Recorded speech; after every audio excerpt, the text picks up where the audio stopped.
وعلیکم السلام ورحمۃ اللہ وبرکاتہ۔ محترم ہم بھائی نے یہ صحیح بخاری کتاب النکاح سے ایک روایت بھیجی ہے، کہتے ہیں جی اس کی سرچ بتائیں۔ جی سرچ اس کی یہ ہے کہ یہ حدیث بالکل صحیح ہے، صحیح بخاری وغیرہ کی حدیث ہے، بلکہ اس کے آخر میں جو یہ الفاظ ہے نا، کوئی شخص اپنے بھائی کے پیغام نکاح پر نہ پیغام نہ بھیجے، یعنی پیغام پر پیغام نہ بھیجے تاکہ وہ نکاح کرے یا چھوڑ دے۔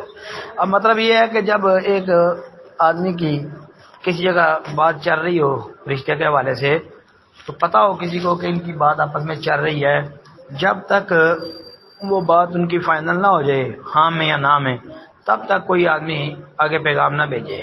اگر ان کی بات پکی ہو جائے تو پھر تو بالکل ہی نہ بھیجنا، اور اگر ان کی بات فائنل نہیں ہوتی تو اس کے بعد وہ بندہ کوئی دوسرا پیغام بھیج سکتا ہے، لیکن جب تک ان کی بات ہو رہی ہو تو اس وقت تک کوئی بندہ ان کے پیغام کے اوپر پیغام نہیں بھیج سکتا۔